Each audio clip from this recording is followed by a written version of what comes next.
èmi ò ṣe níyàn ó bàbá. Àìkàìmọye ẹgbẹ́ mi tí wọn ò lè dáṣọ ohunkóhun fúnra wọn. Èmi tó fún lójú fún lọ́wọ́, fún ní gbogbo ẹ̀yà ara gbogbo rẹ̀ ṣá ni mo wá dúpẹ́ fún. Ọmọ òkú mọ́ mi lọ́wọ́, ọkọ òkú mọ́ mi lórí, mo wà lálàáfíà o. Èmi ò ṣe níyàn bàbá. Mo ro àròjinlẹ̀ lórí ayé mi o. Ibi àánú báyé mi dé o. Àròjinlẹ̀ ni mo rò. Mo ro àròtúnrò láti ìgbà tí ò sí nǹkan kan tó fi gbé mi débi mo dé. Ìgbà táyé sọ pé ó ti tọ́ tí wọ́n Ọlọ́run sọ ní gbangba pé ó kù. Àwọn ilẹ̀kùn táyé sọ pé àwọn títí wọ́n Ọlọ́run sọ pé ó ṣí. Èmi ro àròtúnrò, mo ro àròjinlẹ̀ o. Ibi àánú báyé mi dé o. Àròjinlẹ̀ ni mo rò. Gbogbo ìgbà tí mo ń wọ mọ́tò mo ń bọ́lẹ̀ láyọ̀. Kì í ṣe gbogbo ènìyàn tó wọ mọ́tò ló ń délé wọn padà o. Àwọn táwọn jáde nílé táwọn balẹ̀ lálàáfíà ẹ jẹ́ a dúpẹ́. Ẹ kálẹ́ o. Àwọn tó Ọlọ́run ò gbà kíbi ó kọ́gùn sílé wa ẹ jẹ́ ká gbéga. Ẹ jẹ́ a dúpẹ́, ẹ kálẹ́, a dúpẹ́ lọ́wọ́ Ọlọ́run. Mo dúpẹ́ lọ́wọ́ Ọlọ́run, mo ṣèbà fún aṣẹ̀dá ayé, mo ṣèbà fún Ọlọ́run tí a rí, èyí tí a ń gbọ́kànlé, èyí tí a ní ìbà fún. Mo ṣèbà, mo júbà fún àgbàlagbà, mo júbà fún ọmọdé, mo júbà fún gbogbo àwọn sọ̀rọ̀sọ̀rọ̀ àgbáyé. Mo júbà nítorí pé àánú ni mo rí. Mo dúpẹ́ gbogbo ẹ̀yin tẹ́ rí àánú, ẹ bá mi dúpẹ́ fún Ọlọ́run. Lórí ayé mi o, ibi àánú báyé mi dé o. Àròjinlẹ̀ ni mo rò. Ìgbà kan rí mo pẹ̀lú àwọn tó ń tọrọ aṣọ wọ. Ní tọrọ jẹ o, láṣẹ Èdùmàrè, ní tọrọ jẹ. Ní tọrọ jẹ, gbogbo ẹ̀yin tẹ́ ń wò mí ní tọrọ jẹ. Ìgbà kan rí pẹ̀lú àwọn tó ń bẹ̀bẹ̀ kó tó di pé a dáhùn rere ṣe o. Ní tọrọ jẹ o, ní tọrọ mọ o. Láṣẹ Èdùmàrè, ní tọrọ jẹ, ní tọrọ. Ní tọrọ jẹ, ní tọrọ mu, láṣẹ Èdùmàrè, ní tọrọ jẹ, ní tọrọ mu. Òkè tá lágbára gùn tó mí ẹlẹ́. Òkè tá lágbára. Ẹ kálẹ́ o, ẹ kálẹ́. Ìṣítí ọ̀rọ̀ tí mo sáré mu wá fún wa ni pé nítorí tẹ́ bá wo tọ́pìkì mi lálẹ́ yìí, ó pín sọ́nà méjì.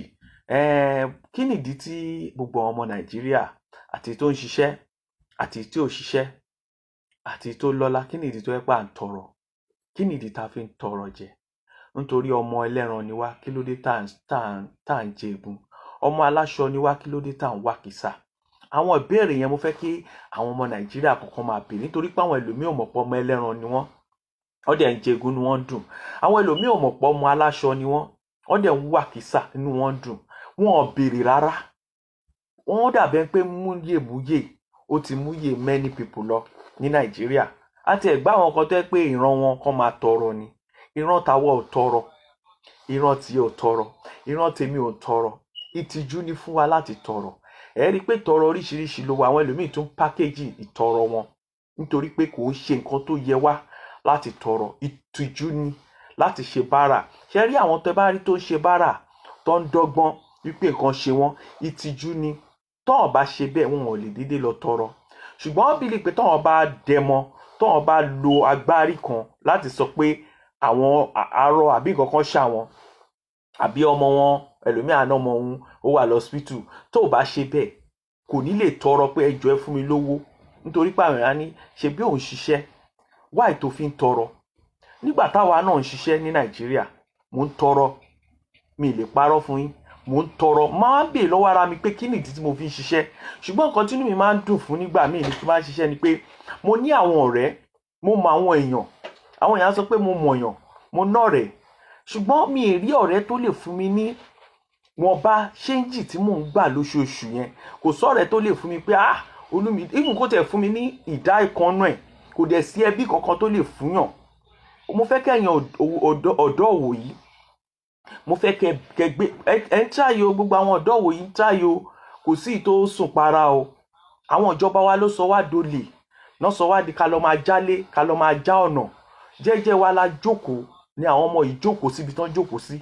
Àwọn ìjọba ló lọ pè wọ́n pé iṣẹ́ wà bá iṣẹ́ burúkú, wọ́n wá kọ̀yìn sí wọn. Ní tọ́pìkì méjì ni mo ní. Ìkan nípa enquiry ti Lẹ́kí, ẹja ìgbéyẹn ti sẹ́gbẹ̀ẹ́ kí yẹn máa bá rẹ̀ lọ. But èyí tó ń dùn mí lọ́kàn sí ni pé kí nìdí tí a fi ń tọrọ ní Nàìjíríà, nílùú ta ní epo, ta ní owó, ta ní ọládé? Kí ló dé tí ọmọ Nàìjíríà tó jẹ́ pé à ń tọrọ jẹ? Kí ló dé tó jẹ́ pé bàbá á máa dúró de ọmọ kó tó jẹun? Kí ló dé tó jẹ́ pé ọmọ náà máa dúró dòbí kó tó jẹun despite pé ọmọ ti dàgbà, ó ti tójú bọ́? Kí ló dé tó jẹ́ pé ìyàwó ilé á lọ máa tọrọ, níbi tó ti ń tọrọ náà ti fi lọ́kùlọ́ ń lọ̀ wọ́n? Ibi tọ́mọ kékeré tí ìyá ti rán ọmọ lọ pé lọ bá mi gba àwọn ẹ̀bà lọ́dọ̀ boyfriend àbọ́dọ̀ ọkùnrin kan náà máa ti kì í mọ́lẹ̀. Gbogbo àwọn nǹkan yẹn kí ló dé tí ó fi rí bẹ́ẹ̀?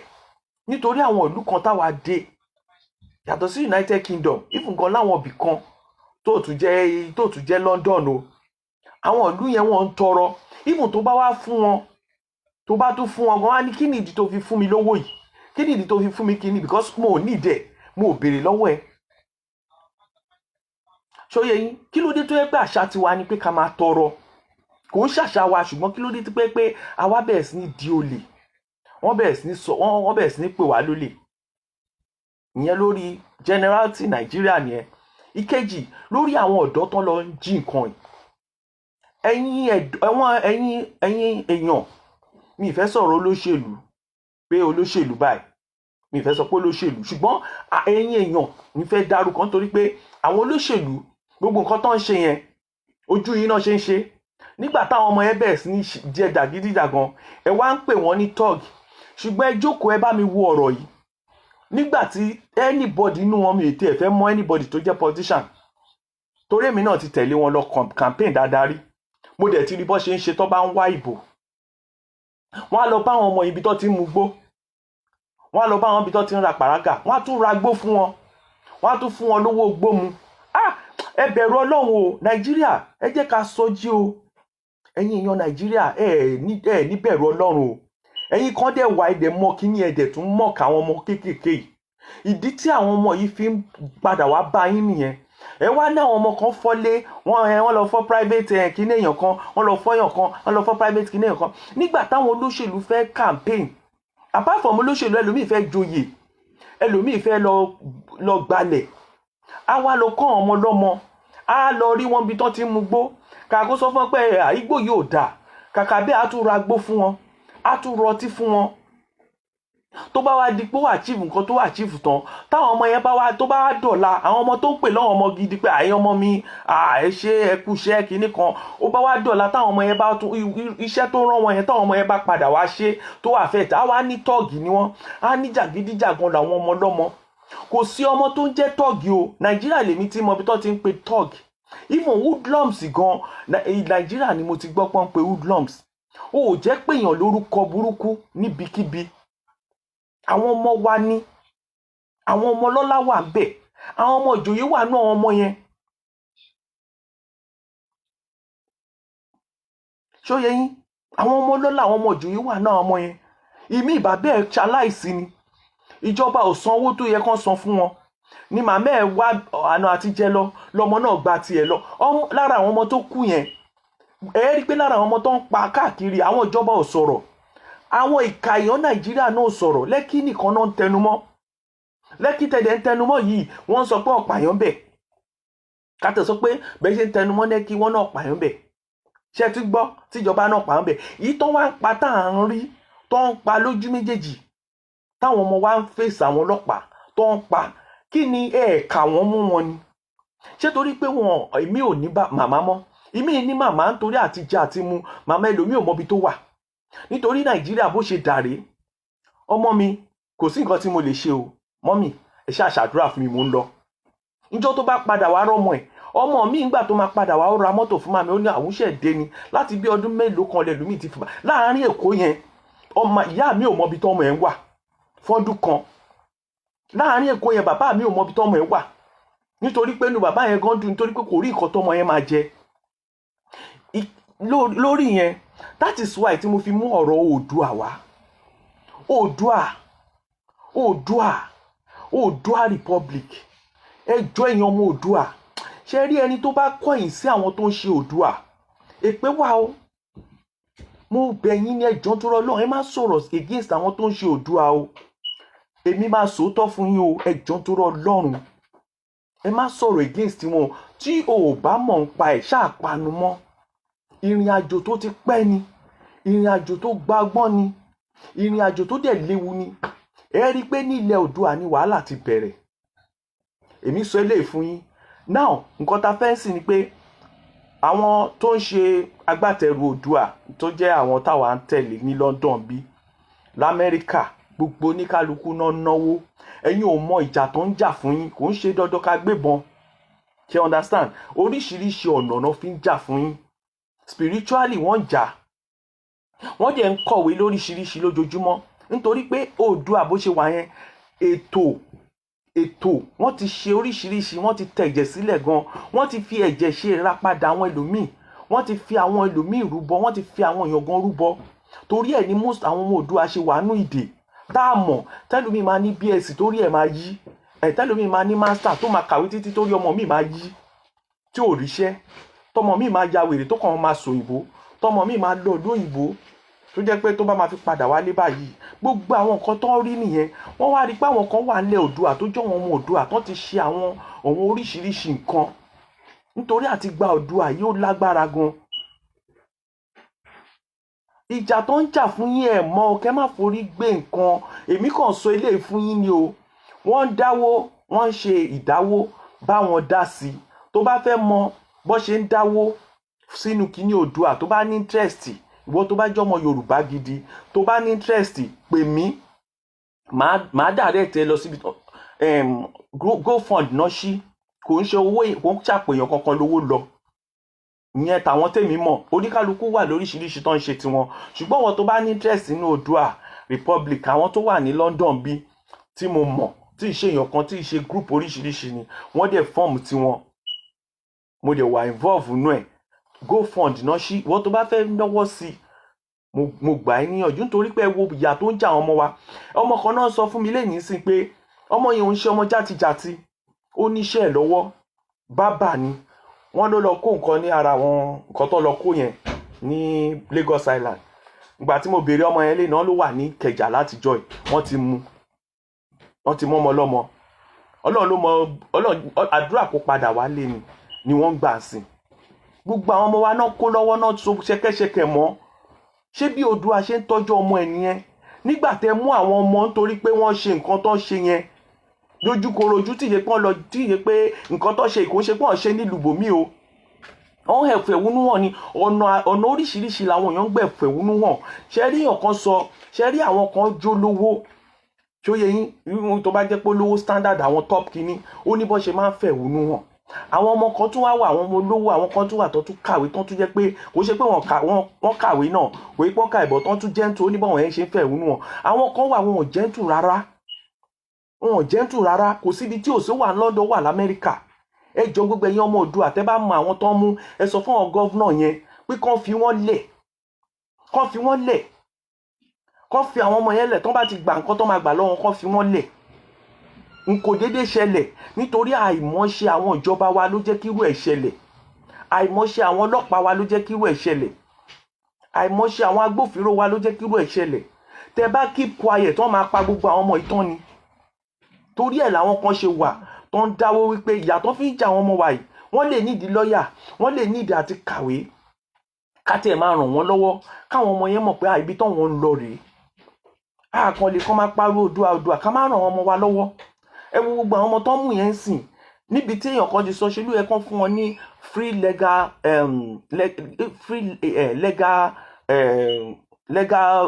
adviser àbí legal personnel tó máa dúró fún wọn. ló yẹ kán fún wọn ní lọ́ọ̀yà ọ̀fẹ́ ni ló yẹ kán fún wọn gbogbo àwọn lọ́ọ̀yà wa tó wà láti ilẹ̀ Oòduà ó yẹ kán dìde kò ń ṣe tàwọn ọmọ olówó nìkan kò ń ṣe tàwọn tó lówó tó wà ní Lẹ́kì àbáwọn tó wà ní Kẹjà nìkan lè máa dìde fún gbogbo àwọn ọmọ yẹn náà bọ́n ti Lẹ́kì ṣe lóníkálukú ṣe ní kéréje àwọn ọlọ́pàá ló dá wàhálà lẹ̀ àwọn náà bẹ̀rẹ̀ sí ní pa àwọn ọmọ yẹn mo mọ instance bíi 3 tó sọ fún mi kò ń ṣe pé àwọn ọmọ yẹn dédé ọlọ́pàá pa wọ́n ni wọ́n ní mi ìmọ̀ bọ́ yẹn máa ń sọ pé nǹkan tó bá ti ṣẹlẹ̀ sí mi ó ti ṣẹlẹ̀ sí ẹnì kejì mi ìyẹn làwọn ọmọ yẹn fi ń ṣe bẹ́ẹ̀ nígbà táwa 10 lọ bì kan tẹ́ pààyàn kan àwọn yòókù dẹ̀ sọ pé àwọn ò lè lọ nǹkan tó fà á nìyẹn tẹ́yìn tẹ́ ẹ̀ bá mọ̀ ẹ̀yìn amọ̀kan tẹ́dẹ̀ mọ̀ tó jẹ́ ká ní ọlọ́mọ yẹ kí bí kan ẹnìkan kan nu wa torí ìgbà tá ti ń sọ láti bí ọdún báyìí tó bá jẹ́ pé a ti gbọ́ a sọ pé ẹ ṣe free education kan ṣe free wọ́n níbo náà ti ń ṣe free education kí ló ń jẹ́ free education tó ń sọ yẹn kò ń ṣe free education bẹ́ẹ̀ mi ṣe wà ó lóye tí mò ń rẹ̀ mí nígbà tí mò ń ṣiṣẹ́ ìjọba ó lóye tó ń gbà lọ́wọ́ mi in fact láti bí 20 years ago or 25 years ago wọ́n ń gba tax ní Èkó if kò ṣe Èkó nìkan most part of Nigeria náà ti ń gba tax the way tó fi ń gba tax sí wọ́n lo tax force láti gba tax nígbà yẹn kò sí àbókí tó ń ṣe shoemaker ń san tax aláta ń san tax gbogbo àwọn ẹlẹ́rọ gbogbo tẹ́ bá rí tó ti kó bora wọn jọ tán náà wọn group yẹn gbogbo wọn ń san tax wọ́n ń gbowó lọ́wọ́ wọn yẹn wọ́n lọ fi ń san tax kò sẹ́ni tí ò san tax ní Nàìjíríà mọ́ so gbogbo wọn san tax bí ọ̀rọ̀ tí mò ń sọ lọ kí nìdí tó yẹ pé àwọn ọmọ wa ń jalè ọmọ wa di ẹni tó lọ ń kó ẹrù ní ṣọ́ọ̀bù ní warehouse káàkiri ẹ rí bí fídíò yẹn ṣe rí ó yẹ ká máa ké ni nítorí àwọn ọmọ wa ni àwọn ọmọ graduate wà ń bẹ tẹ́ bá interview àwọn ọmọ yẹn ẹ rí pé graduate wà nù wọn Nàìjíríà ti sọ wọ́n di rádaràda ọmọ mi ò níṣẹ́ ó bẹ̀rẹ̀ sí ní mo pàrágà mo ní àbúrò tó yẹ pé nígbà tí ò ríṣẹ́ ó bẹ̀rẹ̀ sí ní ronú ọmọ kékeré tó ní hypertension tó bá jẹ́ pé ọmọ mi ní á lọ máa mugbó á lọ máa jókòó tì wọ́n níjọ́ tó bá ti ní ó yá òun náà bọ́ sí títì kò síṣẹ́ ẹ̀yin òrò yẹn ẹ̀yin abiyamọ ayé àwọn ọmọ yìí màmá ẹlòmíì ti kú nípa wàhálà ìlú yìí náà ló pa màmá ẹlòmíì kò sí nǹkan tí ìjọba tiẹ̀ ní ṣe pé kóhun tiẹ̀ irú àwọn ọmọ yẹn nǹkan tó yẹ kán ṣe ni pé gbogbo yẹn filing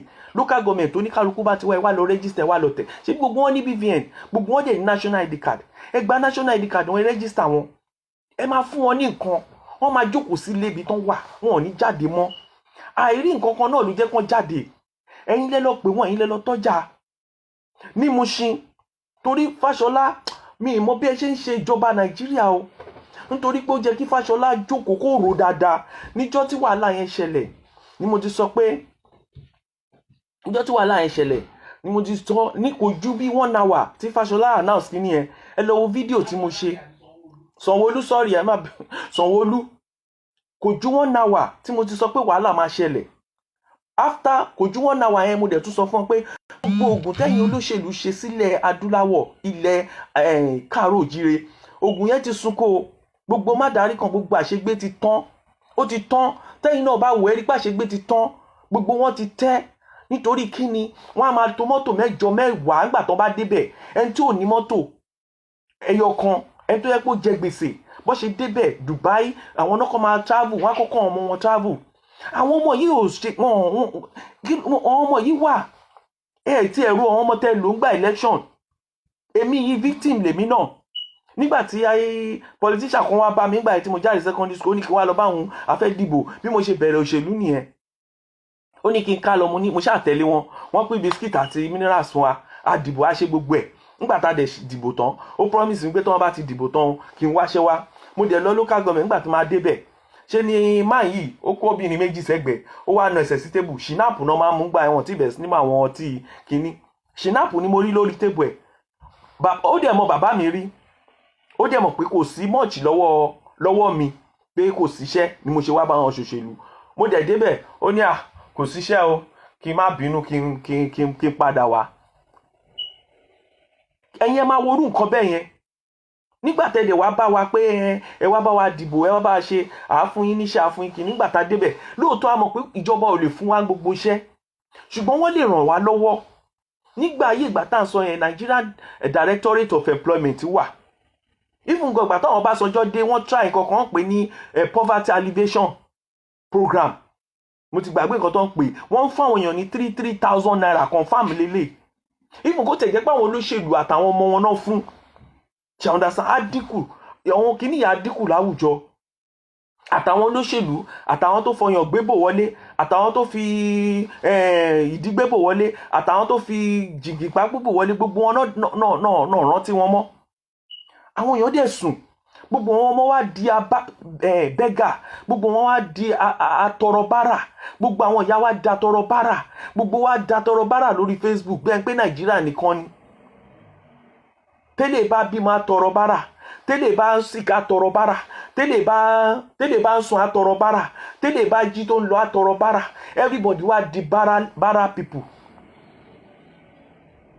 adẹ̀ níjọba adẹ̀ ní owó yìí mọ́tò mílíọ̀nù bíi 30 million lèèyàn kankan ń lò 30 million ẹyọ kan bóyá bíi 10 náà máa tò owó táwọn ọmọ yìí dẹ̀ ní ìdòjú bóyá bíi 5,000 naira or 10,000 naira nǹkan tá a ṣe ń sọ̀rọ̀ Oòduà rèé àwa Yorùbá là ń jìyà tó jù àwọn ọmọ Ìgbò wọ́n ń ṣe business wọ́n ń wọ́gbọ́n dá sí ṣé ní bọ́n yẹn ń ṣe business tó wọ́n rí i pé wọ́n tún shit àwọn kò sí àyè fún wọn láti ṣe business àwa Yorùbá àfi bẹ́ẹ̀ ń ṣe business púpọ̀ ìwé ni tiwa mélòó ló wá ríṣẹ́ náà nígbà tí wàhálà yẹn bẹ̀rẹ̀ ọ̀dọ̀ wa ló ti bẹ̀rẹ̀ mo sọ fún yẹ kẹ́ take note ẹ̀yin ọmọ Oòduà ó yẹ kẹ́ take note pé ibo ni wàhálà yìí ti bẹ̀rẹ̀ ọ̀dọ̀ wa ni àwa dẹ̀ láṣẹ ń jà fún Oòduà ọ̀dọ̀ wa ló ti bẹ̀rẹ̀ nǹkan tí ò yé yín ṣùgbọ́n tẹ́ bá rò dáadáa ẹ tó bá fẹ́ mọ̀ kó pè mí màá sọ ìdí tí kinní fi bẹ̀rẹ̀ lọ́dọ̀ wa fún yín personal kinní nìyẹn wà fún torí ẹ̀ mo yẹ sọ fún yín pé ẹ má bú àwọn tó ń ṣe Oòduà ẹ má dárúgúdù sílẹ̀ gbogbo ẹ̀yin tẹ̀lé ń ṣe Oòduà tẹ́ ń sọ pé àwọn kan kówó jẹ wọ́n kówó jẹ gbogbo yín Ọlọ́run máa bí yín nítorí pé àwọn tó ń ṣe wàhálà yìí wọ́n náwó wọ́n ń ṣe gbogbo ìgbà tó ti bẹ̀rẹ̀ mọ̀ ìgbà tó bẹ̀rẹ̀ tẹ́lẹ̀ mi bá sọ nǹkan tójú ẹ̀ ti rí nínú Oòduà yìí ní sọ nǹkan tẹ́ ń sọ yìí tó bá mọ̀ ni kò mọ̀ gbogbo bí tán bá ti ń sọ pé tán ti ń pa àwọn ọmọ Oòduà jẹ àwọn tó ń ṣe Oòduà ni mo sọ àwọn bíi organizer àwọn bíi convener Oòduà People Congress àbí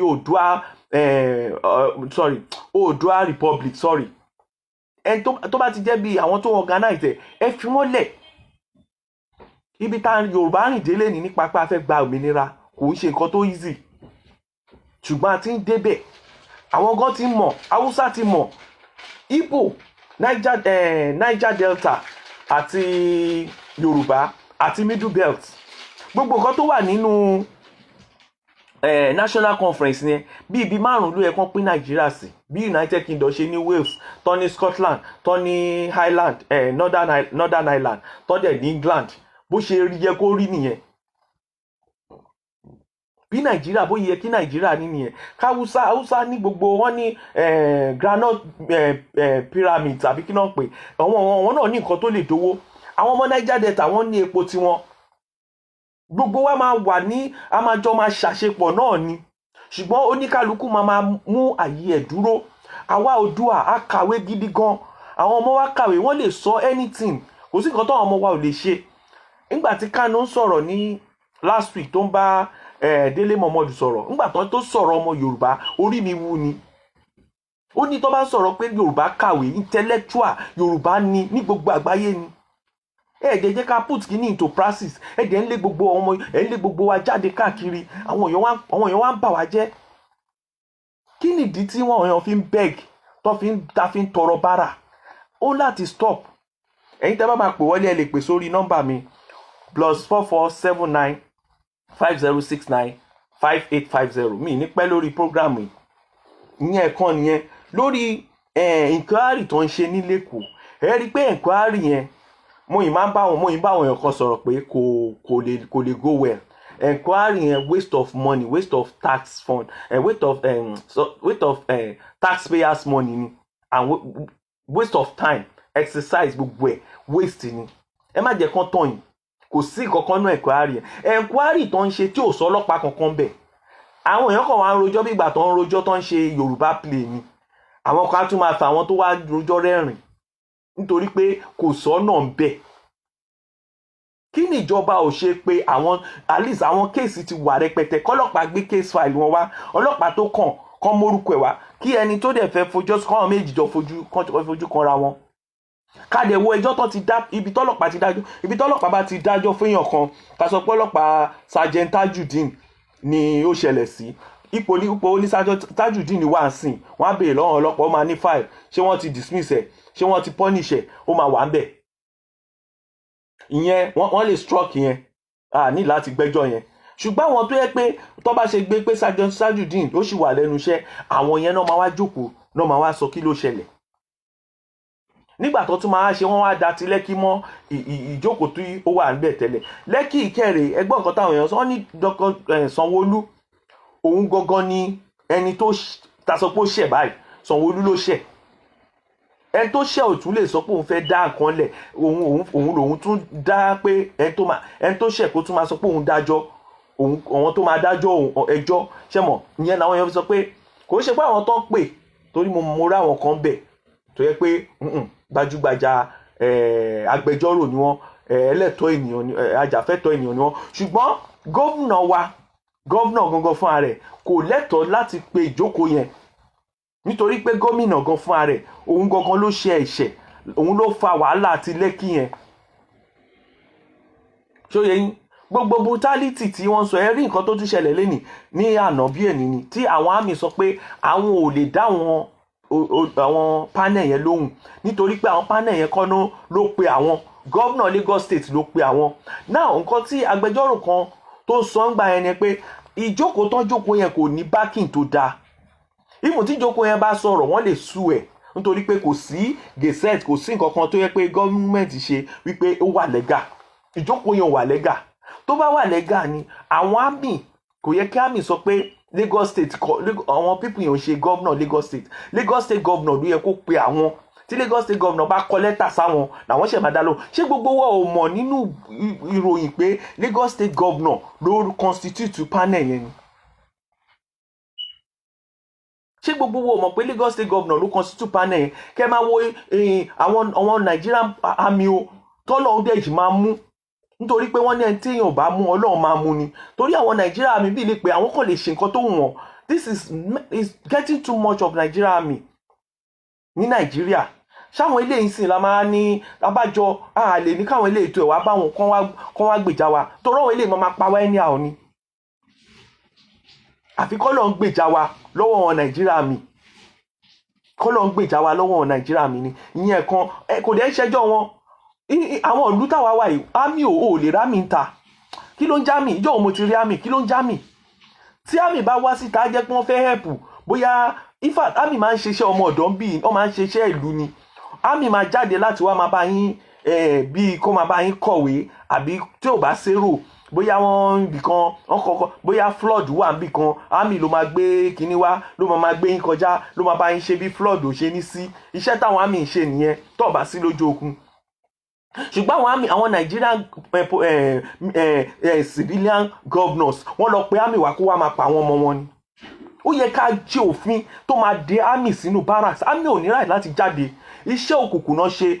Ṣẹ́rí Lẹ́kì yẹn iṣẹ́ òkùnkùn náà ṣe. Àwọn ẹ jẹ́ kí n sọ fún yín, ṣẹ́rí nǹkan tó ń ṣẹlẹ̀ gangan, àwa ara wa là ó fa kínní. Ẹlòmíì á fẹ́ ṣe patí, á lọ mú àmì ní barracks. Àmì tí ò yẹ kó jáde á mú wọ́n máa fi nà wọ́n èèyàn patí. Àwọn ìwà burúkú ti pọ̀ jù Nàìjíríà, míì tẹ́ ẹ mọ́ báyìí lè ṣe Nàìjíríà yẹn. Míì mọ́ báyìí lè ṣe Nàìjíríà. Báwo ni ẹ̀yin sọ pé Sanwó-Olú, mo ṣe rántí kí ní ẹ̀sìn, ẹ̀yin sọ pé Sanwó-Olú lọ pé àmì wá kó wá dì pẹ̀lú àwọn ọmọ yẹn. Ẹ̀yin kankan fúnra yín rí tẹ́ ẹ̀yin ṣe, tẹ́ máa lọ lo àmì, tẹ́ máa ní kí àmì wá láti barracks kó wá na èèyàn kan, bóyá láńlọ́ọ̀dù yín kan àbí èèyàn kan ṣẹ̀yìn. Ẹ fẹ́ ṣe patí, ẹ lọ kó àmì wá ní barracks, ẹ máa fi àmì dẹ́rù bà àwọn èèyàn. Ẹ fóònì torí tó bá máa pè kọ́ pè sórí nọ́mbà mi +44 79 50 69 5850, because máa tó kúrò lórí ètò sí 1 hour mo ní 36 minutes mo ní sí láti kúrò.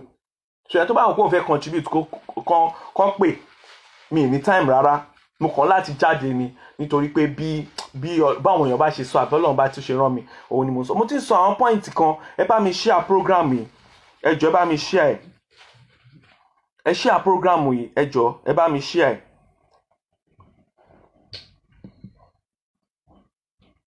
ẹ bá mi share program yìí ẹ jọ̀ọ́ tó Ọlọ́run. So now kí ni nǹkan tá à ń sọ? Sanwó-Olú bóyá wà yẹn òun ó ṣe mistake, ìjọ yẹn lèmi ti mọ̀.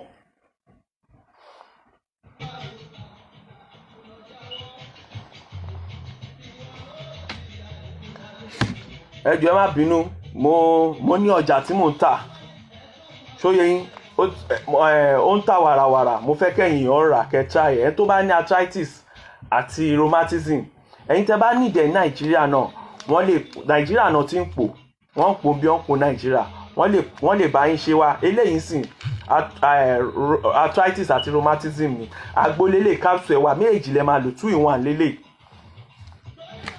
So eléyìí diabetics ni àtọ̀ ṣúgà, capsule wà agbo ẹ̀ wà, ẹ pè mí tẹ́ bá nídẹ̀ gbogbo àìsàn tó bá ń ṣe yín confam ni. High blood pressure eléyìí náà wà òkè gan pẹ̀lú agbo ẹ̀ tẹ́ bá fẹ́ lò bẹ́ẹ̀ ni high blood pressure lélẹ̀ wà fún. Eléyìí erectile dysfunction, quick ejaculation, wọ́tọ̀ ọkùnrin tó yẹ pé tó bá ti dé orí ìyàwó ẹ̀ báyìí wọ́n máa gbọ̀n ni, wàá kàn bẹ̀rẹ̀ sí ní máa sọ̀rọ̀ Fáṣọlá àti Buhari ni instead kó concentrate lórí nǹkan tó ń ṣe. Wàá kàn sáré datọwọ́ ẹ lẹ́ni, irọ́ kò jọ o, ó já sọ pé kọ́ fáàmì ilé fún yín, ó lè ṣiṣẹ́ gan. Àwọn tí mo ta fún bọ́ wọ́n dàgbà gan, wọ́n na àwọ̀ báyìí ni. High blood pressure lélẹ̀, mo ti sọ high blood pressure. So burn fat wà ń bẹ̀ náà, fat burner. So ẹ̀gbọ́n tó bá ní fat lára, tí dókítà bá ní fat wà ń bí kan lára ẹ̀ tó bá lò á wálẹ̀. Eléyìí aphrodisiac ni honey lélẹ̀, eléyìí náà ń pè ní àwọn Yorùbá máa ń pè ládòdùn. Eléyìí obìnrin tó bá lò, ọkùnrin náà lè lò, but obìnrin tó bá lò eléyìí wàá máa lò lójoojúmọ́ ni, wàá máa lò tọ́kọ ẹ bá ń kọlù ẹ̀ kò ní lọ bòmí mọ́. Má lò fún aláwìn o, má dẹ̀ lọ lò fẹ́ni tí ò ṣọkọ ẹ, nítorí pé tó bá ti lò kó mọ̀ pé wàhálà ni, ọkọ ẹni kò lò fún tó bá fẹ́ kọ́kọ́ ẹ máa dúró lé. Eléyìí náà àwa ọkùnrin ni, eléyìí náà ń pè ní penis enlargement. Oyè yín eléyìí tó bá fi ń wọ orí mo lè ní kí ìyàwó ẹ máa bẹ́ẹ̀ wọ lójoojúmọ́, tó bá ń wọ gbogbo iṣan yẹn máa dìde ni, ó dẹ̀ máa tóbi dáadáa, ó máa kájú ẹ̀ ṣẹ̀wọ̀n ti sàbí ọmọ kan báyìí tó ń ta ògùn, ó máa kájú ẹ̀. So àwọn nǹkan tí mo ní nìyẹn. Ǹjẹ́ tún ní àwọn nǹkan míì tó jẹ́ pé ó ṣara lóore, àti pé tẹ́ bá tún fẹ́ need advice màá send yín lọ síbi tí ibi tẹ́ tún ti lè gba ìmọ̀ràn lọ́dọ̀ wọn doctor, because láwọn ta wà yìí eléyìí organic ni, tìbílẹ̀ ni, tiwantiwa ni, aláti polówó ẹ̀. So ẹ pè mí sórí nọ́mbà mi tẹ́ bá need ọkẹ́ inbox mi 079 +44 79 50 69 5850. Ẹ bá mi share program yìí ẹ jọ̀ọ́, ẹ bá mi share program yìí, ẹ bá mi share ẹ jọ̀ọ́, ẹ bá mi share program yìí, ẹ bá mi share program. Náà nǹkan tí mo sọ lọ lẹ́ẹ̀kan, mo ò ní ju 30 minutes lọ́sìn o, mo ti sáré polówó ọjà mi nítorí tí máa yẹ ṣe tán báyìí mo ń lọ nìyẹn. Wọ́n ti sọ fún mi pé time Pópó Ọláàbá ọ̀nà gún wà, gbogbo yín náà ni mo kí, gbogbo ẹ̀yin ẹ bá mi share ẹ jọ̀ọ́, bẹ́ẹ̀ máa bá mi share, ẹ bá mi share. Àwọn nǹkan tí mo ti sọ ó wà important gan, tẹ́ bá share ó máa ṣèyàn láǹfààní, torí ẹ̀ mo ní kẹ́ share, tẹ́ bá ṣe ń débẹ̀ ẹ bá mi máa share ẹ jọ̀ọ́, ẹ bá mi máa share. Máa pin ni èèyàn 5 ló ti share, ẹ jọ̀ọ́ ẹ bá mi share more than this ẹ jọ̀ọ́ nítorí Ọlọ́run. Máa pin nọ́mbà mi sìn, ẹ tó bá fẹ́ pè mí àbọ̀ fẹ́ inbox mi, tó bá ní anything or any news àbí nǹkan kan ẹ lè inbox mi. Ẹ jọ̀ọ́ ẹ bá mi share, mo rí pé ẹ̀yin ọ̀tẹ̀ ti wò pọ̀, ẹ bá mi share program yìí ẹ jọ̀ọ́. Ẹ jẹ́ ń tag nọ́mbà mi so ẹ lè pè mí, mo ní bí 10 minutes láti bá àwọn èèyàn sọ̀rọ̀. 79 50 69 5850. So ó já sọ pé nìyẹn, ètò ó já sọ pé ẹ pè mí, ẹ bá mi share ẹ jọ̀ọ́, ẹ bá mi share program yìí. Mo ti pin nọ́mbà yẹn, so ẹ pè mí, ẹ tó bá máa pè kó pè mí. Mo ti pin nọ́mbà yẹn +14795069585. ìwọ tó bá ní experience kan àbí kejì àbí ìwọ tó bá ń dùn tó bá fẹ́ sọ̀rọ̀ ó lè sọ̀rọ̀. so lórí wọ́n kàn waste taxpayers money ni. nǹkan téèyàn bá ní ẹ lè kọ́ sábẹ̀ bẹ̀ yẹn lórí issue panel yẹn is a waste of time. wọ́n máa ṣe panel yẹn títí 2023 ni ó ti sure. the way tó fi ṣe yẹn tó bá wà á mọ̀ pé gbogbo nǹkan tó ń ṣe yẹn wọ́n kàn ṣeré ni. èyí tó tiẹ̀ ju yẹn lọ́gán tó ń ṣe gan at the end of the day wọ́n kàn ní òun ò lè ṣe kankan ṣùgbọ́n àwọn kan gbẹ́jọ́ ní kẹ́yìn èèyàn kan lè rí ìgbà tó ń ṣeré orí ìtàgé fún yín pé kẹ́ wò ó kẹ́kàn decide nǹkan tó bá wù yín. kò ń ṣe pé panel tó ń ṣe kò ń ṣe pé wọ́n máa ṣe nǹkan kan fún wọn nítorí pé èrò pọ̀ ńlẹ̀ àwọn ẹlòmíì gan ò tiẹ̀ wọn ò yọjú.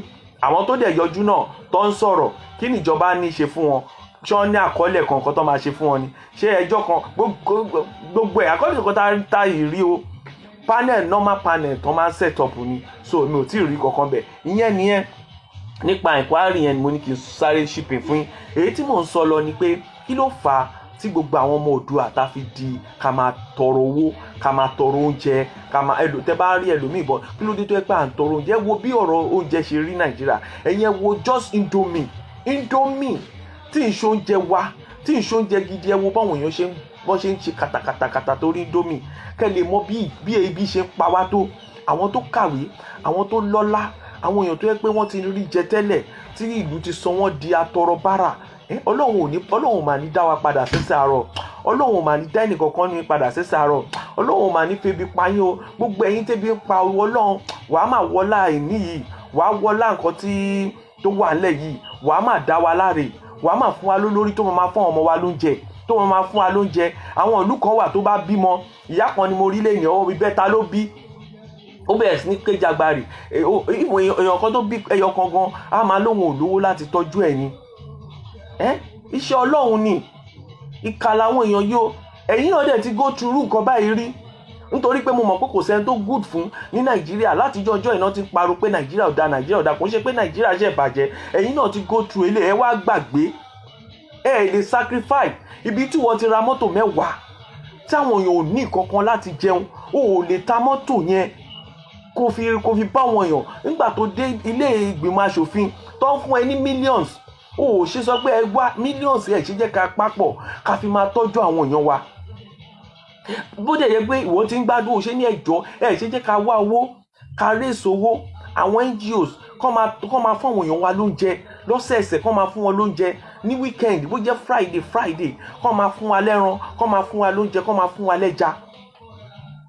bó tẹ̀ jó ń jẹ làwọn èèyàn ń jẹ ni kò sẹ́ni tó máa kí ni títa fi ń ṣiṣẹ́ ṣe bí ká lè jẹun káṣírí bò ní tó bá dẹ̀ jọ́rọ̀ ìlera ni táàsì táwọn kan san gbogbo owó tẹ̀ ń yá lókè òkun gbogbo táàsì táwọn olówó ń san ní Nàìjíríà kí lẹ fi ń ṣe àwọn táàsì yẹn lẹ máa fi máa educate àwọn less privilege kò tẹ̀ yẹ kó jọ ọ̀rọ̀ less privilege everybody máa wà equal ni olówó ló máa sọ pé òun ò ní lọ síbi táwọn ọmọ olówó ń lọ that is his own choice or our own choice ẹjọba mi share program ẹ ṣe gan choice wa nìyẹn bó ṣe wà nílùú yìí náà ni bí gọ́ọ̀mẹ̀ntì ṣe ní standard iléèwé nílùú yìí tó ní standard hospital àwọn míì náà wọn ò lè lọ sí hospital yẹn even bí bọ́ọ̀sì wa ṣe clean tó ní London ẹ lè bí pé àwọn ẹlòmíì make choice pé àwọn ò lè gun bọ́ọ̀sì àwọn tí ẹ gun bọ́ọ̀sì ni kàkà bẹ́ẹ̀ káwọn ra car tí wọn kọ́ máa gun ọ̀kẹ́ ẹlòmíì máa gun Uber ọ̀ká ẹlòmíì black cab ló ń gùn bó ṣe wù ẹ́ nìyẹn is your own choice but you have good life to live. You have good transportation system, good health system, and affordable educational system. School wà. School tó bá wọn ẹ ló máa lọ tí ò bá tún sówó ẹ mọ̀ kọ́ tí ìjọba tún máa ṣe ìjọba tún yẹ ẹ lówó láti lọ sí iléèwé tó bá wá ríṣẹ́ ló máa wá sanwó tó bá ríṣẹ́ ò sanwó nìyẹn. Ó ti kàwé tó bá wá bẹ̀rẹ̀ sí ní ṣiṣẹ́ ẹlòmíì kàwé lu ìkó ṣèwé yẹn náà fi ń ṣiṣẹ́ wọ́n tún ní nǹkan míì tó tún wá fi ń ṣiṣẹ́ tó bá dẹ̀ ti bẹ̀rẹ̀ sí ní ṣiṣẹ́ ìjọba ti mọ̀ pé òun ṣiṣẹ́. Ìjọba ti mọ̀ pé òun ṣiṣẹ́ so kí ni ó dé tí àwọn ọmọ wa fi ń sọ́fà àwọn obìnrin wa lórí íńtánẹ́ẹ̀tì wọ́n ti di nǹkan míì oríṣiríṣi àwọn èèyàn fi wọ́n ń ṣe ẹni tó bá ní opportunity kan ṣe àwọn obìnrin wa yábàyàbá ni ìyá mi iná ọmọ 2 péré kò lè tọ́jú ẹ̀ mo ti níyàn kan tó yẹ pé bank manager ni ó lóun tọ́ ọmọ kan lọ bóyá òótọ́ ni bóyá ó lóun tọ́ ọmọ kan ọmọ yẹn lọ university ọmọ yẹn rí ìdí kìíní kan bóyá petrochemical wọ́n dẹ̀ fẹ́ fún ọmọ yẹn iṣẹ́ bì kan àti rówó school àti rówó transport lọ síbẹ̀ nítorí pé bank manager ní tẹ́lẹ̀ wọ́n ti wá dá dúró wọn fún lówó oṣù fún bí ọdún kan wọn ò tí ì fún lówó tó yẹ kó kán fún ó kò lè rówó fún ọmọbìnrin yẹn lọ sí bóyá ọmọkùnrin bóyá ọkùnrin lọ síbi tí ó ń lọ.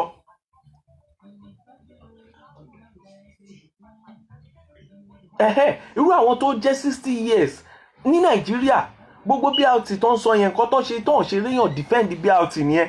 tó bá jẹ́ pé BRT ó ń ṣàǹfààní fáwọn èèyàn tí ò jẹ́ pé àǹfààní ara wọn náà fi ń ṣe fúnra wọn a gbọ́ pé wọ́n fi ń gbé àwọn èèyàn but what are the process tí àwọn èèyàn fi ń wọ BRT. Imagine o fẹ́ lọ ẹrú bòmíì sìn BRT yẹn àwọn èèyàn ti mọ̀ pé owó gidi lẹ̀ ń pa fápò ara yín. BRT àkọ́kọ́ lọ náà irú àwọn BRT yẹn àwọn tó ti dàgbà tó ń ṣiṣẹ́ even gan kò sẹ́ni tó ṣiṣẹ́ Nàìjíríà ẹ má jẹ́ kí n tọ̀ yín even àwọn tó ń tajà létí tí wọ́n ń ṣiṣẹ́ owó tó ń san fún council yẹn it should be like tax.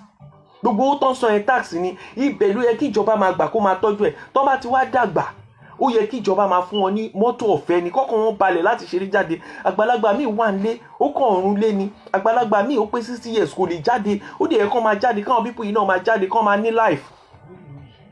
nílùú UK táwa wà ọ̀fẹ́ ni 60 years ibùgbọ́n láti primary ọmọ ọdún kan sí ọdún 12 ọ̀fẹ́ ni bí ọdún 10 ní bọ́dún 12 ní ọ̀fẹ́ ni. Kí ni kọ́tẹ́ kí ni wọn ò lówó wọn ní kankan ju bẹ́yìn náà ṣe ní iná ọ̀nà ní wọn ò gbówó sílẹ̀ òyìnbó ò tẹ́wó bẹ́yìn náà ṣe ń ràn ẹkọ́nọ́mì lòyìnbó náà ṣe ń ràn constitution kan náà tá à ń lò òun náà wọ́n náà ń lò. Ṣùgbọ́n the only thing tó wà bẹ́ẹ̀ pé social welfare yẹn ẹ̀yin ò ní àánú àwọn èèyàn láti ṣàánú àwọn òyìnbó ń ṣàánú wọ́n ń ṣàánú ara wọn náà ń ṣàánú ara ta àwọn náà tún máa bọ́ àwọn èèyàn wọn títí náà tún máa wá ṣàánú ẹ̀yin ta tẹ máa ní àwọn òyìnbó kan help yín àwọn òyìnbó kan fún yín lówó.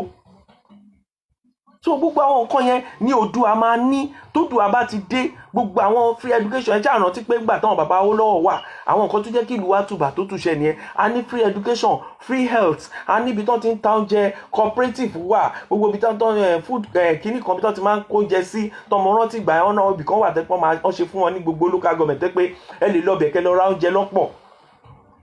Àwọn oúnjẹ kan wà oúnjẹ ìjọba ni tíjọba ń tà ó máa tà lọ́pọ̀ èmi ò mọ̀rú ìjọba ta wà yìí wọ́n ní ráìsì di 30 something thousand lè import ráìsì wá sílùú ìlú tá wà yìí kò ń ṣoúnjẹ wọn nìkan náà ń jẹ o tó bá jẹ́ bí ebi á ti pa wọ́n bí Asia ṣe ń import wá Polish import wá Chinese import wá Nigeria import wá Ghana import wá gbogbo oríṣiríṣi ìlú ló wà but nǹkan tẹ́ máa ṣe ni pé ibodè yín òun lẹ máa dúró sí ibodè yín lẹ máa tight ṣé rí gbogbo àwọn custom officer yín àṣírí wọn ti tú gbogbo wọn kàn ń ṣayé báṣabàṣa ni ní bọ́dà nìjẹ́ wọ́n kàn ń kó gbogbo nǹkan tó wù wọ́n wọlé ni ẹ wálé ẹ ti bọ́dà níbì kan ẹ wálé ẹ mẹ́kọ̀ owó ẹ lè ti bọ́dà kẹ mẹ́kọ̀ owó kò síbi tó ti ń ṣe nítorí pé òpònú làwọn àgbàlagbà tẹ́ fi síbẹ̀ àwọn àgbàlagbà òpònú ló wà níjọba tẹ́ bá wọ èjì àwọn tó wà níjọba àwọn àgbàlagbà òpònú àwọn ọmọ kéékèèké tó wà lábẹ́ wọn ti mú wọn wọ́n ti lórí wọn wọ́n lórí àwọn ọmọ kéékèèké yẹn ni nítorí àwọn ọmọ kéékèèké tó bá ti débẹ̀ báyìí wọ́n ń parapọ̀ mọ́ wọn ni.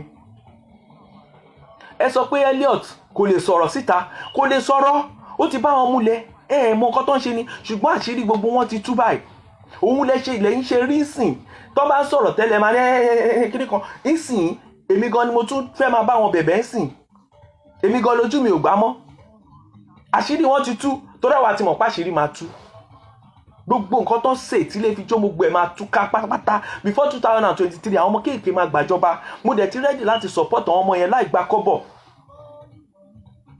àwọn ọmọ yẹn máa gbàjọba láti federal títí dé state level ni ó dẹ̀ ti sure kẹ má rò pé kò lè ṣeé ṣe tẹ́yìn olóṣèlú torí ẹ̀yin tẹ́ kàwé tẹ́ jáde ẹ̀ lè mọ̀ kó lè ṣeé ṣe because nígbà tó ṣe protest yẹn ibẹ̀ ló yẹ kẹ́ ti fura pé kò sí nǹkan tó àwọn ọmọ yìí fẹ́ ṣe tí ò ní ṣeé ṣe ok wọ́n bá fẹ́ bá yín fà ẹ fẹ́ change ẹ fẹ́ ṣe kankan náà kò sí nǹkan tí ìjọba Nàìjíríà sì ṣe nípa àkọ́tọ̀ lè announce pé ok ọlọ́pàá o a fún yín ní 100,000 lóṣooṣù ẹ bẹ̀rẹ̀ sí lọ gbowó yín bank àdẹ fẹ́ kẹ́ jalè àfẹ́ kẹ́ anybody tẹ́ bá ti mú ẹ mú dé police station kan prosecute ẹ àwọn ẹ̀yin ọlọ́pàá o factory gbogbo ẹ̀yin tẹ́ bá mọ̀ nípa bó ṣe ń ránṣọ ọlọ́pàá ẹ wá kan kẹ́ ti set up factory káwọn èèyàn máa rí báyìí pé yẹsẹ̀ ti bẹ̀rẹ̀ nǹkankan checking point there is a system and then kò sọ́lọ́pàá tó ń láti harass yàn ẹ gbọ́dọ̀ gbé ìbọn yàtọ̀ sáwọn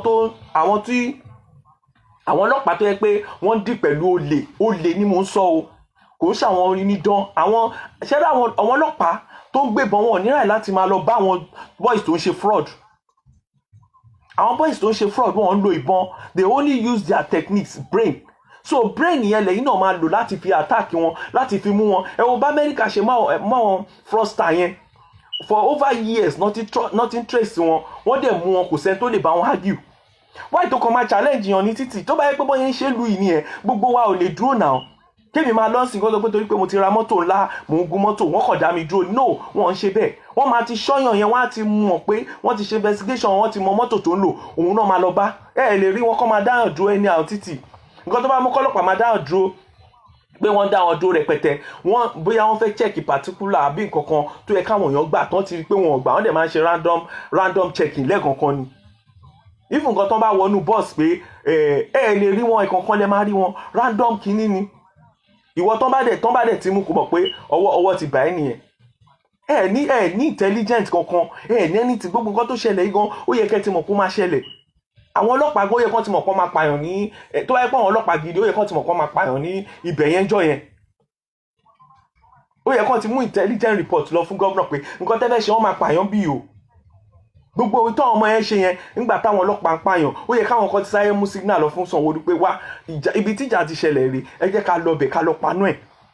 Wọn lè rí gómìnà káwọn ọmọ yẹn má bẹ̀rù, kọ́ máa sọ pé àbàbá ò kíní kan àìbá ò kíní kan, kọ́ dẹ̀ máa lọ. Àwọn ní Ìgá Ọba gan, ẹgbọ́n nǹkan táwọn àgbààgbà àdúgbò sọ, wọ́n ní tẹ́lẹ̀tẹ́lẹ̀ àwọn máa ń jókòó sínú ìgà ni. Tọ́wọ́n bá jókòó sínú ìgà báyìí, tí àwọn boys bá ti ń bọ̀ bẹ́ẹ̀ yẹn, tọ́wọ́n bá sọ pé òsè, mo rántí pé òsè náà máa ń lò lóòótọ́. Tọ́ bá sọ pé òsè yẹn dàbí ọ̀rọ̀ agbára ni, wípé ẹ̀yin èèyàn mi ẹ jẹ̀bù rẹ̀, ṣe understand kẹ́ calm, òun lòsè yẹn mi, àwọn ọmọ yẹn dẹ̀ máa kàn bàbá torí tí ní o àwò ẹ̀mọ̀. Báwọn ọmọ ṣe máa ṣe nìyẹn. Àwọn ọmọ tó yẹ pé wọ́n jókòó sí jẹ́jẹ́ wọn ni, ẹ̀yin lẹ lọ wájà wọn, ẹ̀yin lẹ ní kó máa shoot wọn. Tọ́wọ́n bá pa wọn, kò sẹ́ni tó máa pọ̀ mọ́ ẹ̀, àbí tó máa pa ìyẹ́ ẹ̀, àbí tó máa pẹ̀gbọ́n ẹ̀, àbí tó máa pọ̀ rẹ̀ tí ò ní dúró. Ẹ máa pè mí náà ni o. Ẹ mọ̀ pé àwọn èèyàn ń ṣe bẹ́ẹ̀ ni. Wọ́n pa ọ̀rẹ́ ẹ̀ nísìn, àbọ̀ pa bàbá ẹ̀ sàbọ̀pẹ̀, ó ní ẹ máa pè mí náà ni. So that is what is happening. That is what is happening. Ẹ̀ẹ̀kan gbogbo àwọn ọmọ tẹ náà jí nǹkan ní káàkiri lẹ́kọ̀ọ́ yẹn, wọn ò déédéé jí nǹkan. Ẹ̀yin gómìnà yẹ rórí yín. Nígbà tí wọ́n jí nǹkan ṣe ẹlẹ́ máa gbé tírílíọ̀n jáde. Imagine ẹlẹ́ máa gbé tírílíọ̀n jáde sí láti lọ sẹ́nu. Tírílíọ̀n yẹn ẹ̀ ṣe lò kẹ́tí fi rehabilitate àwọn ọmọ yẹn. Ẹ̀ ṣe ti fi rehabilitate àwọn ọmọ yẹn. Ẹ̀ ṣe ti fi tọ́jú àwọn ọmọ yẹn. Ẹ̀ ṣe ti fi kọ́lé fún wọn. Nígbà tí Márúwá wà mọ́ rántí, ó kó gbogbo àwọn ọmọ tá yẹn kúrò títì. Lọ́gbọ́n ni. Military man yẹn, ó kó wọn, kí ló ṣe fún wọn? Ó fún wọn iṣẹ́, ó fún wọn láṣọ, ó fún wọn lóúnjẹ. Àwọn ọmọ yẹn bẹ̀rẹ̀ wọ́n wà productive débi pé tí nǹkan bá ṣẹlẹ̀, tógun bá ṣẹlẹ̀ níbi kan àbí kan, àwọn ọmọ yẹn náà máa ṣe oúnjẹ, wọ́n máa ṣe bread, wọ́n máa ṣe oríṣiríṣi nǹkan. Àwọn ọmọ yẹn gbin flower, wọ́n dẹ̀ ń fún wọn lówó. Ìgbà tẹ́ dé ní gbogbo ẹ̀ dàrú, làwọn ọmọ yẹn tún padà sí títì. Nígbà tẹ́ election tán, ìwọ lọ dó sí junction Ọbalẹ́ndé, ìwọ lọ dó sí junction WAEC, ìwọ lọ dó sí junction ẹ wá pín gbogbo ọmọ ọlọ́mọ, ẹ wá fún wọn ṣe junction kínní. Àwọn ọmọ ọlọ́mọ tó yẹ kán wà ní school, àwọn ọmọ ọlọ́mọ tó yẹ kán wà níbi iṣẹ́, àwọn ọmọ ọlọ́mọ tó yẹ kán wà nílé, kán máa jẹ gbádùn, ẹ wá ń fi wọ́n sí junction by junction. Bẹ̀rù Ọlọ́run, ẹ̀yin ìyá kan dẹ̀ wà. Torí ẹ̀ ní ìṣẹ̀lẹ̀ tó ṣẹlẹ̀, ìṣẹ̀lẹ̀ burúkú mi, inú mi ò dùn o pé wọ́n bà nǹkan ní nǹkan jẹ́ o, kò dùn mọ́ mi o. Ṣùgbọ́n mo ti mọ̀ pé kíní ì máa ṣẹlẹ̀ tẹ́lẹ̀. Toró ti ṣẹlẹ̀ nílùú yìí rí, ó ti ṣẹlẹ̀ l'Amẹ́ríkà. Mo dẹ̀ ti ń sọ fún yín tipẹ́tipẹ́ pé kíní ì máa ṣẹlẹ̀. Ìlú tí ò bá nétò tẹ́ ń tanra yín, kò sẹ́ni tó lè sọ̀rọ̀. Òun náà yín sọ pé sọ̀rọ̀ sókè, a ti ní kẹ́ sọ̀rọ̀. Ó já sọ pé má báyọ̀ kan sọ̀rọ̀ o, má ṣe kinní kan. Ó gbà ó ní má kú ò ní kú. Ẹ wo ọmọ kan sìn, inú ilé nìbọn ti lọ bà, inú ilé ọmọ kékeré, ọmọ bíi 16, ìfọ̀ ọmọ kékeré, ọmọ tó pọ̀ sẹ́yìn, ìbọn bà. Ṣọ́mọ yẹn lọ bá wọn jà ni. Ẹ jẹ́ ká rò ó, gbogbo àwọn ọmọ tó kú ikú wọn ò gbọdọ̀ já sásán o. Ẹ̀yin ará Nàìjíríà, mo bẹ̀ yín o, ẹ̀yin ọmọ Oòduà, ẹ jọ̀ọ́ mo bẹ̀ yín, ikú àwọn ọmọ yóò gbọdọ̀ já sásán o. Ikú ọmọ yóò gbọdọ̀ já sásán o. Ẹ jẹ́ wọ́n máa béèrè lọ́wọ́ gbogbo yín, kò ń ṣe gọ́vnà nìkan o, kò ń ṣe àwọn àmì yẹn nìkan lẹ̀ jẹ́ ó máa béèrè lẹ́wọ̀n ẹ̀yin ará àdúgbò. Ẹ̀yin tẹ́ rí tẹ́ mójú tẹ́ ṣe bẹ́ẹ̀ pé kò ṣẹlẹ̀, ẹ̀yin abiyamọ tẹ́ ń ṣabiyamọ tó tọ́, ikú àwọn ọmọ yẹn máa bí yín o. Ikú wọn máa bí yín. Ẹ bá mi share program yìí, ẹ jẹ́ káwọn èèyàn wò kán lè mọ̀ pé yes, a ṣẹ̀ máa múra ni. Ilẹ̀ Oòduà ní kíní ti bẹ̀rẹ̀. Wọ́n tó bá fẹ́ béèrè lọ́wọ́ mi bó ṣe bẹ̀rẹ̀, màá hìn tẹ́. Mo dẹ̀ ti sọ fún yín gbogbo ẹ̀yin tẹ́ dá sọ̀rọ̀ wọn tó ń ṣe Oòduà, àwọn kan kówó jẹ, ẹ fi wọ́n lẹ̀. wọ́n náwó wọ́n ṣe gudugudu méje. Ibi téèyàn bá dẹ̀ ti ń ṣe lèèyàn ti ń jẹ. Wọn ò jọ wọn politician yín tó yẹ pé owó tán bá rí wọn ò náwó yín. Ẹ fi wọ́n lẹ̀, wọ́n ti ṣe wàhálà fún yín. Gbogbo nǹkan tó ṣẹlẹ̀ yìí iṣẹ́ àwọn ọmọ Oòduà pẹ̀lú. Àwọn ló jẹ́ kẹ́ rójútu ara yín, wọ́n dè yín mọ́bì kan ni. Wọ́n ti lo òde fún yín, wọ́n ti dè yín, wọ́n ti kí yín, wọ́n ti lo abo yín, wọ́n ti lo ẹ̀jẹ̀ oríṣiríṣiríṣiríṣi. Àwọn ẹ̀jẹ̀ yẹn ló ń bí wọ́n sìn. So ìwọ tó bá mọ̀ pé àwọn Oòduà burú gan o, mo ń sọ fún yẹn, má wò pé torí pé ó ń ṣe Oòduà, ó wà ní London, ó wà l'Amẹ́ríkà. Irọ́ o. Hello.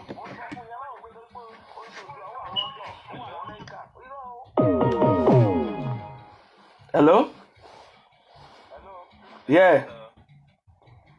Mo ń gbọ́ yín. Ẹ ṣé gan o.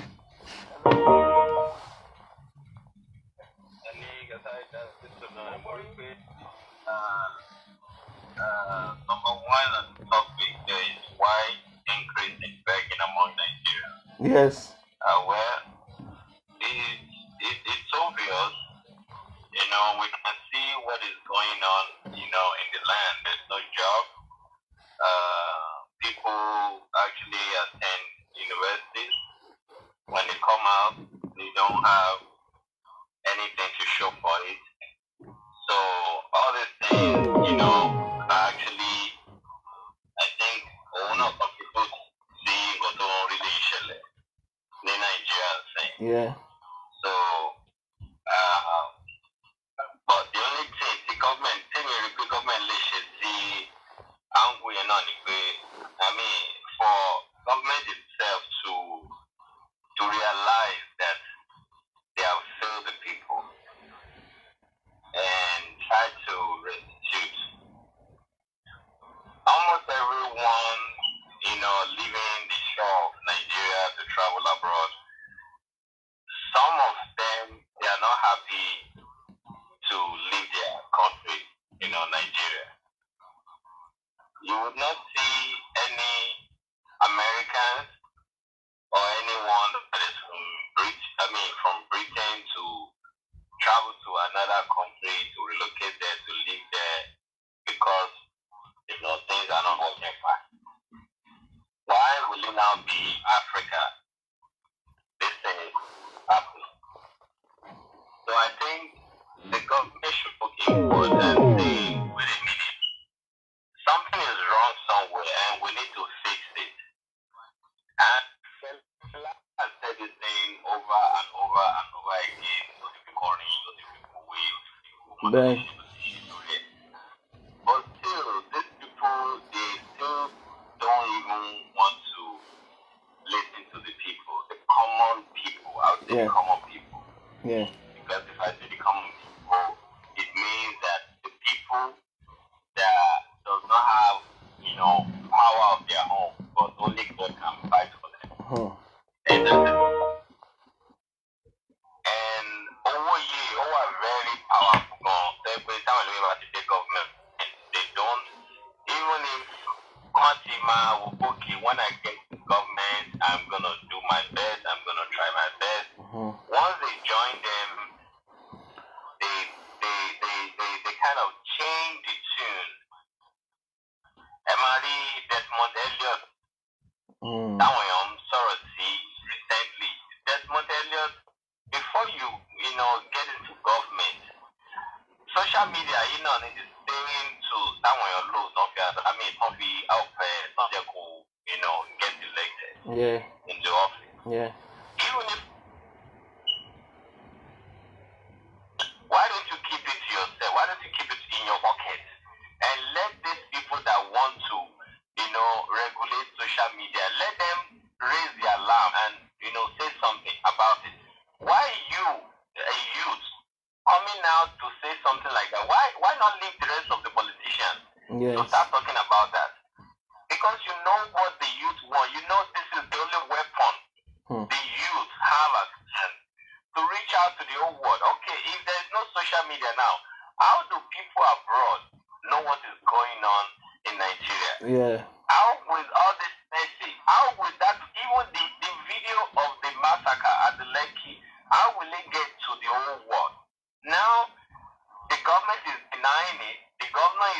denying it. The army are denying what went wrong. If not for this social media that exposes everything, then how what happened? What actually happened there? Why will what jáde tó wá try láti máa sọ pé combine become regulate kan ṣe kíní kan. Nǹkan tí mo kọ́ sábà ti fẹ́ bring out to me ni pé àwa èèyàn wa a ní inú nǹkan tó jẹ́ pé tábà ti rí nǹkan tó ń dùn báyìí a máa gbàgbé nǹkan tó korò yẹn ni. Tábà ti fi lè mẹ́nu bà ṣúgà báyìí àgbótamú tó sọ wá di nǹkan tó jẹ́ kára wá ṣe pérépéré yẹn a máa gbàgbé àgbo yẹn ni. A máa bẹ̀rẹ̀ sí máa lá ṣúgà ní àrẹ ti gbàgbé pé àgbo yẹn ọkọ̀ gan ni ìmẹ́ntì náà ṣúgà jẹ̀dí ló máa fún wa o. Bẹ́ẹ̀ni. But a ní ronú yẹn. Ọkàn tá láti gba àwọn òwe kan bẹ́ẹ̀ ni. Jẹ́gẹ̀ so òun ni nǹkan tó ń ṣẹlẹ̀ yẹn. So this thing I think is a self-reflection. It's a self-reflection. See, individual bá lè jókòó before they go into government, even the youth that we're talking about now.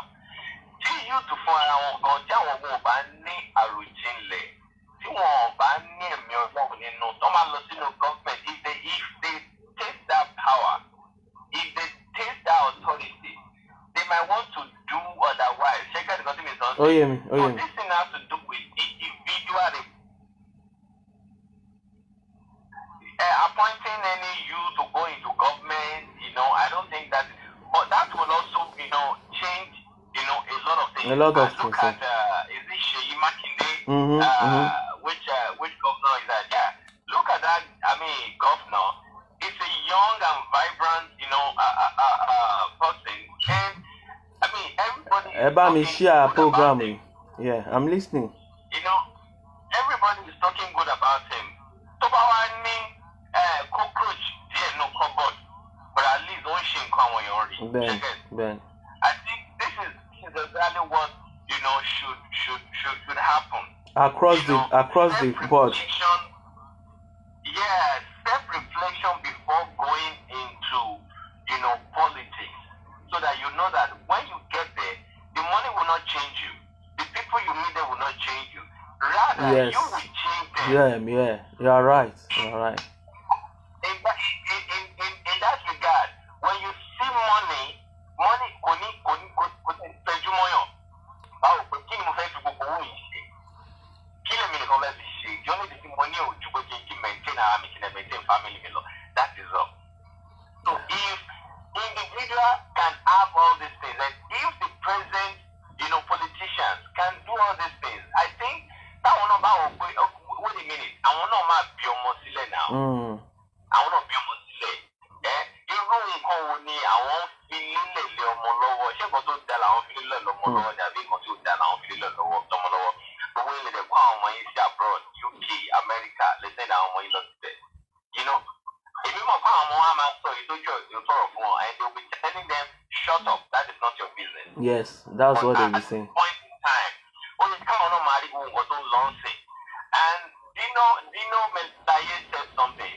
I think it was almost like 3 months ago. Kò tí pẹ̀lára before kí ọ̀rọ̀ protest ṣẹlẹ̀. Also, only very soon.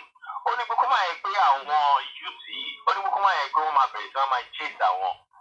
Wọ́n máa bẹ̀rẹ̀ sí wọ́n máa attack àwọn. Táwọn jẹ́ leaders.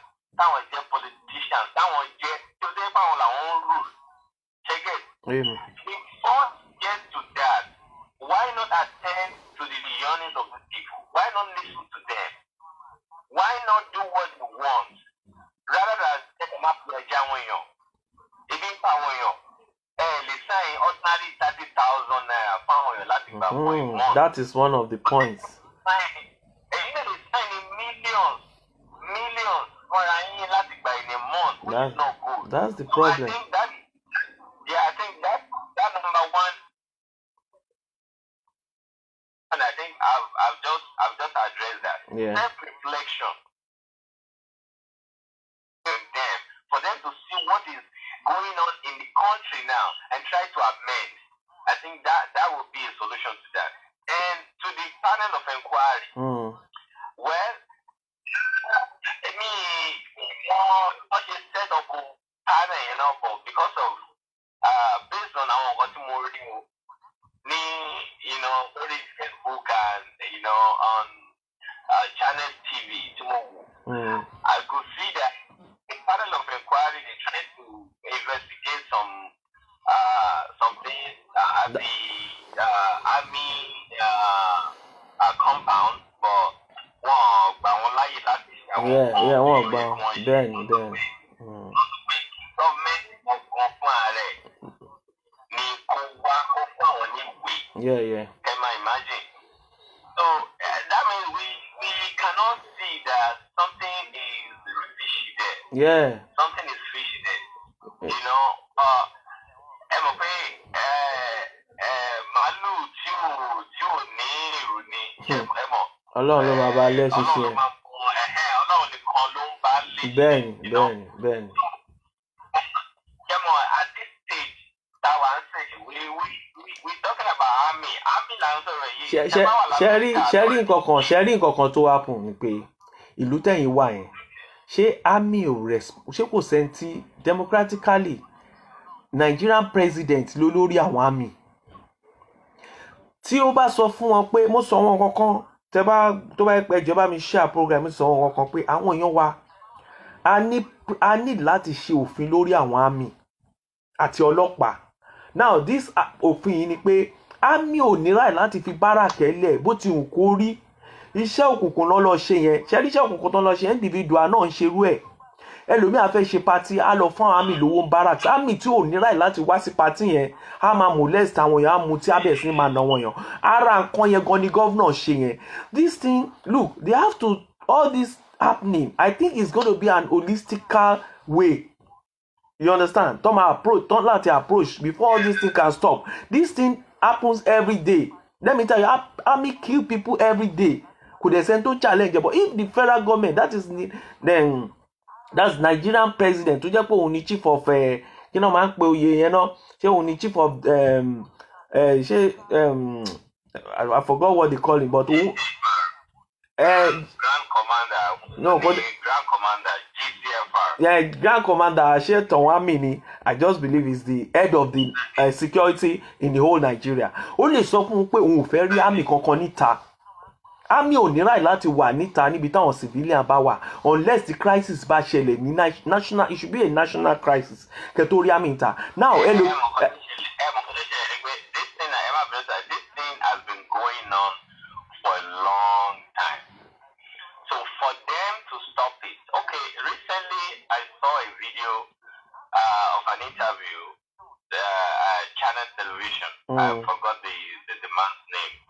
He's a politician, a well-known politician, and he was saying something that they are helping in a way that INEC will favoring them in a way that they provide logistics, they provide money for INEC officials. In a way, they are not saying that INEC should rig the election, but indirectly, they are INEC officials that they have to be the one that they should favor. Because wọ́n fún wọn lówó àbí.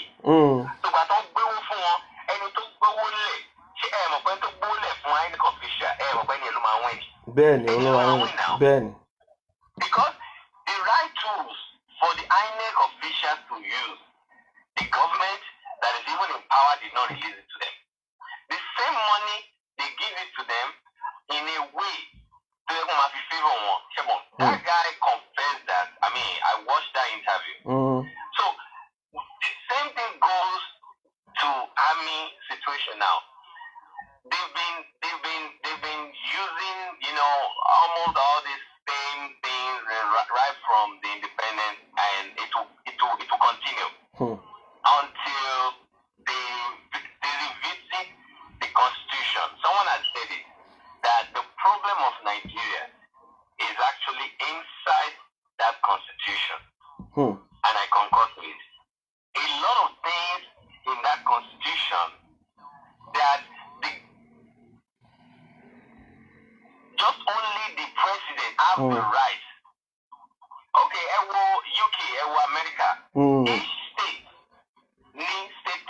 Mm-hmm. I mean, Yeah. even in each state, Mm. each city, to the police. Mm. I got me something. Oh, yeah, me. Each state, me Abia state, city by city, to the police. Mm. So, kò sí bí police federal tó ṣe fẹ́ wá influence police. Kò sí bí police in the state bó ṣe fẹ́ wá influence the police city. Mm. Police city is meant to, to safeguard that city and make sure that they curb any menace of any crime or whatsoever. But we are talking about the police that just only one person that gives direction to all of them from the Yeah, you are right. Ṣé mo para nǹkan tó ń sọ nìyẹn láti yọ ìpè àti ń sọ ti pẹ́. Let us restructure the police. Even one is so recently pé. One of the part of the problem of that country is in that constitution, and they need to sit down and rewrite. That is what I'm saying. When I was talking about military, what I'm saying is that is the solution that me I'm talking now. The solution is that even Kasokwe, it has been happening. I told you that some individual in Nigeria are doing it. You understand? Inviting army to come and molest. Yeah. That solution cannot come now. When can it come? When can it come? Check it. That solution cannot come now. When can it come? Until they revisit that constitution. That is what I'm saying. It's a bill. Look, let me tell you something. Any sùúrù. Sherry, nílùú ìbò ìwà or any country. She understand? Èmi bí mo ṣe wà, a big set of some lawyers or set of human rights activists. They can push it in. Even politicians can push it in. We don't want to be seen army outside. And then who can they push it to? That is the president of Buhari. That is the commander-in-chief of armed forces. He's the head of the military. He will sign it and it will be into law. Wọ́n máa sọ pé law ni ó máa dòfin ni kò ṣe nǹkan tó ṣe máa jókòó sí. But it will be a process. It might take 6 months. It might take 7 months. But ìjọ tó bá ti gbé wọlé. But look, let us start changing. Àwọn ọmọ yẹn máa dé wọ́n might change everything. No, I know they are coming with full force. All those youths, they are coming. But what I'm saying now is that ṣé a máa jókòó báyìí tó wọn máa pa wá ni. Buhari is the commander-in-chief of armed forces. Òun lọ̀gá. Òun náà máa ń gba àṣẹ láti gbé àmì jáde. But wọ́n á mi ṣe iṣẹ́ kíṣẹ́. Can you understand? Àmì iṣẹ́ tábì bá dẹ̀ ti ṣe ó máa láì lórí Buhari ni. Ẹ jẹ́ ká pe spade a spade. What I'm saying, Nigeria thing, yeah, okay, for example, ẹ wo àwọn ọmọ yẹn fún wọn ní 5 items láti bí oṣù méjì. Ṣé kò sẹ́yọ kan tó lè pronounce tí Buhari lè pronounce pé from today ẹ máa gbọ́ from today salary àwọn civil servant, salary university lecturer, salary àwọn ọlọ́pàá, salary àwọn army ó wà pending. If assuming it's something they can just do now because they don't want to do it, it has been there. Buhari can easily say, "Ìwọ governor yẹn lè lọ bá pé ẹ sà, ẹ jẹ́ ká sacrifice, kán san good salary fáwọn people. Kán dẹ̀ pé gbogbo àwọn tó bá mọṣẹ́ rán, ẹ jẹ́ ká máa rán local kìíní kán máa ránṣọ àwọn ọlọ́pàá." She understand? Gbogbo àwọn barracks wọn ẹ jẹ́ ká pa àwọn bricklayers, and there will be a way of giving a power and employing more people to do job. Ewu gbogbo ilé àwọn ọlọ́pàá tó wà ní the whole country, they will start láti jọ yẹn tó ìbò ṣe máa ń ṣe nǹkan ni they will just start it, they will approve it. Owó yẹn náà máa sọ fún wa pé okay ẹ jẹ́ ká jókòó ní ESCO kí ní ESCO wọn tó máa ná jókòó yẹn ẹ̀tọ́ wọn gọ́vnọ̀ máa jókòó gbogbo wọn yẹn bẹ̀ náà ti máa ń sọ owó tó máa ń ná bẹ̀ náà ti máa ń ná budget. Okay now àwọn ọmọ yìí ń fa kankan ẹ jẹ́ fún wa 7 days. Okay within that 7 days láti increase salary àwọn òṣìṣẹ́ náà wọ́n ti ṣe gẹ́sẹ̀ kò ń ṣe nǹkan tó lọ títí. Ṣé o ti sà àwọn nǹkan tó lè pẹ́ àwọn nǹkan tó ti wà nílẹ̀ tẹ́ bá tẹ̀ ṣe yẹn irú àwọn ọmọ yẹn nù wọ́n á dùn wọ́n á wò pé changes máa wà because nígbà tẹ́ ti sọ̀rọ̀ ilé àwọn ọlọ́pàá èló lẹ fẹ́ renovate àwọn ilé wọn èló lẹ fẹ́ kọ́lé mọ́ ẹ kàn gbowó kan sílẹ̀ kò tówó tẹ́ fi ń try tẹ́ fi ń fly tẹ́ lọ ṣe kínní gbogbo ilé àwọn ọlọ́pàá yẹn ẹ tún ṣe across the country kẹtù fi gain employment káwọn youth okay wá sọ fún wọn pé ẹ̀yin youth ẹ̀yin la máa gbà sí gbogbo building tá a fẹ́ ṣe yóò á máa bẹ̀rẹ̀ ṣebí ń gbà kan. ẹ wo Amẹ́ríkà tẹ́yìn sọ yẹn lady kan ló jẹ́ kí n mọ̀ wọ́n nígbà kan tí ò síṣẹ́ tí ò sí nǹkan kan ìlú yẹn kàn wókè wọ́n kàn wó pé òkè jẹ́ ká máa kọ́ títì lọ ká dẹ̀ máa kọ́lé lọ káwọn èèyàn máa fi ríṣẹ́ ṣe kàn máa wá kàn máa so why tí àwọn òfin ní idea why táwọn òfin fi lè sọrú nǹkan bẹ́ẹ̀ why táwọn máa fi máa look at what all our governors is saying look at that Sanwo-Olu sef what he said.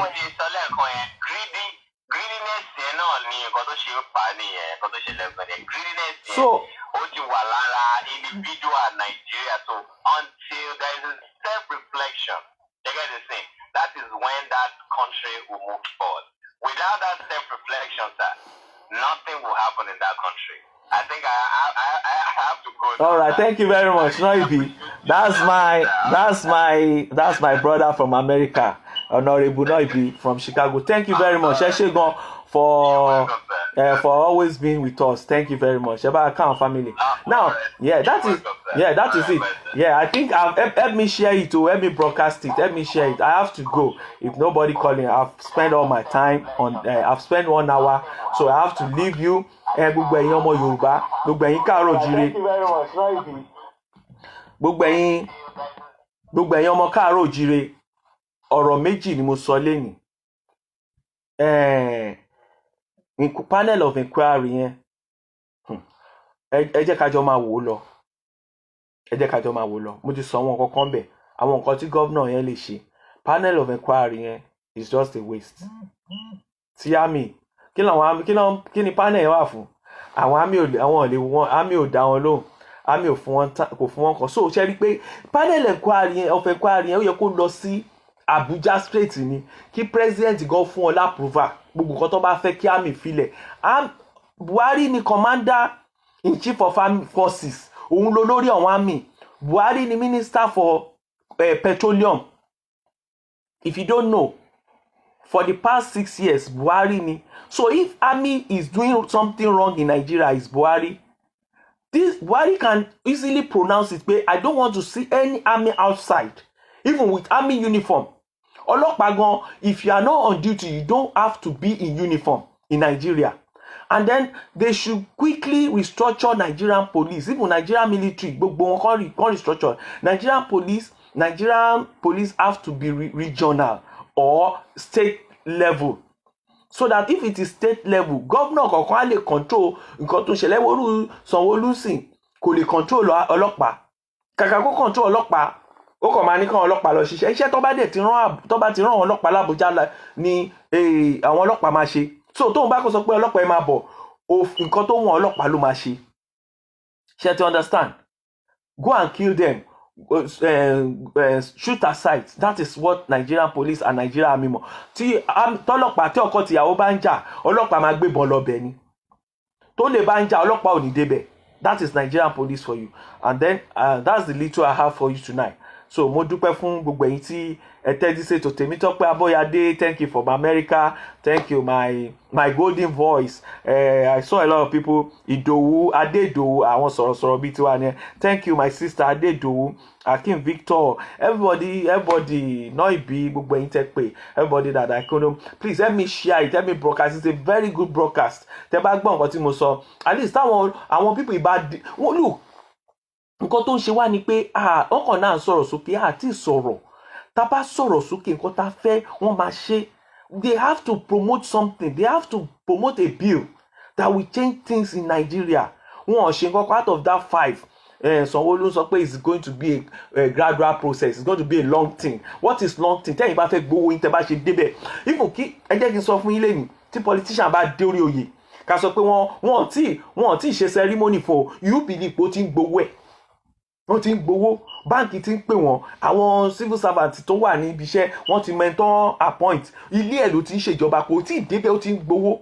Àwọn tó ń ṣiṣẹ́ tó wà bẹ́ẹ̀ láti bí ọdún kìíní wọn ò ní gbowó ẹ̀yìn arówó gbà. Selfish interest ó ti pọ̀jù ní selfish interest ó ti pọ̀jù fún àwọn Nigerian. Àwọn Nigerian fúnra wọn kàn jókòó tẹ́tẹ́rẹ́ ni. What we are saying now is people are just sitting down. Panel of inquiry yẹn ò lè ṣiṣẹ́. You people are sitting down. You are expecting good from that thing. Is a lie. Nothing will come out of it. Forget it. Think about come out of here pè mí. Àfi tó bá change system. Àfi tó bá ṣe nǹkan tí mo sọ yẹn. Buhari fún ara rẹ̀ ló máa ṣe wá set panel yẹn ló dẹ̀ máa gè set ẹ̀. Can you understand? And then the other one ni ti àwọn ọmọ tó ń tọrọ owó tí ẹ bá empower ọmọ ẹ, gbogbo ọmọ tẹ kó sínú kínní tẹ bá pa ìtẹpánu wọn tó bá jáde wọn máa tún dọ̀daràn sí ni. ẹ lè sinmi, ẹ ní sinmi o ẹ̀yin ìjọba Nàìjíríà, nítorí pé àwọn ọmọ tó yẹ kẹ́ tọ́jú ẹ tọ́jú wọn lásìkò. Nígbà tán jí gbogbo nǹkan ṣe wá kó tírílíọ̀n jáde, ẹ mú half sápò, ẹ lẹ́ẹ̀ná tírílíọ̀n ẹ fi sẹ́tù àwọn kan ṣe, àbí ṣé nǹkan tẹ́ fẹ́ nìyẹn, ibi tẹ́ fẹ́ kí Nàìjíríà rí nìyẹn. Owó tó yẹ kẹ́ ti fi tọ́jú ọmọ yẹn kó má di nǹkan, kó má jà nǹkan. Ọlọ́run á ràn wá lọ́wọ́. That's my own for tonight. Ọlọ́run á ràn wá lọ́wọ́. That's where I'm going. Gbogbo ẹ̀yin tẹ́ bá fẹ́ ra nǹkan tí mò ń tà, gbogbo ẹ̀yin tẹ́ bá fẹ́ ra nǹkan tí mò ń tà, ẹ jọ̀ọ́ ẹ pè mí. Mò ń lọ nìyẹn láṣẹ Èdùmàrè. Èmi náà màá tún pàdé yín láṣẹ Olúwa, láṣẹ Èdùmàrè. Á pàdé ra. Mò ń lọ nìyẹn o.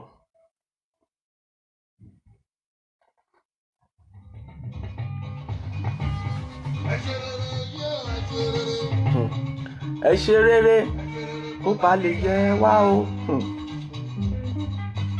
Ẹ ṣe rere. Mo dúpẹ́ fún gbogbo yín o pátápátá. Ẹ ṣé o, ẹ ṣé gan. Ẹ bá mi share program, ẹ bá mi share. It's a good program. Ẹ jọ̀ọ́ ẹ share. Ẹni tí ò bá wò lálẹ́ tó bá tún wò ẹ rí pé ó máa rí ìkọ̀kan mú bẹ̀. Ká má sùn, ọ̀nà ọmọ Yorùbá jí má sùn. Mo ní àwọn oògùn rẹpẹtẹ ń bí o. Diabetics ni, fat burner ni, high blood pressure ni, gbogbo ẹ̀ mo ní àgbo, mo ní capsule. Ìtẹ́ bá fẹ́ ń bẹ̀, I have a lot. Ẹ ṣé gan, God bless you. Ọláìtàn Kẹ́hìndé, Kenny, thank you very much. Help me share it. That's the most important. Share it to other people. Other people will say, please, we have said it out. We have sọ̀rọ̀ sókè. Àtọ̀ ṣúgà for women, ẹ̀yin obìnrin tẹ́ bá wà bẹ́ẹ̀, aphrodisiac lélẹ̀, ẹ lò fọ́kọ yín, ó máa magnetize ẹ̀ ni. Wọn bí dáko lọ́bì kankan, ẹ máa lò lójoojúmọ́ ni. Tẹ́ bá ti ń lò lójoojúmọ́, tẹ́ ti fi private party, tẹ́ ti ń fi síbẹ̀ lójoojúmọ́. Ibikíbi tẹ́ bá wà, wọ́n á send ẹ̀ sí bó ṣe wà yìí. Eléyìí náà ń pè ní àdúdùn. Eléyìí kẹrin fọ́kọ yín, ẹ̀yin tọ́kọ yín tí nǹkan ò bá tóbi. Eléyìí ẹ máa fi máa bá ọmọ massage every morning and night. Ẹ máa massage ẹ̀ kó tó jí, ẹ máa fi massage ẹ̀. Kò sí bóyá lè dàgbà kó pé 60 kó sick kó ṣe kínní, ó máa lọ dáadáa ni. So olórí ẹ kú palẹ̀mọ́ birthday yín o, ẹ̀mí àṣọpọ̀ ẹ o. Ẹ ṣé gan, God bless ìyá mi. Ẹ ṣé gan olórí kábíyèsí, nǹkan ṣán wà lálàáfíà. Èmi máa mu champagne o. Nǹkan birthday tèmi kẹ́ send ẹ̀ sí mi o. Ìjọ birthday yẹn jẹ́ kí n tètè mọ̀ lálẹ́ kí ilẹ̀ tó mọ́ olórí. Ẹ ṣe rere o.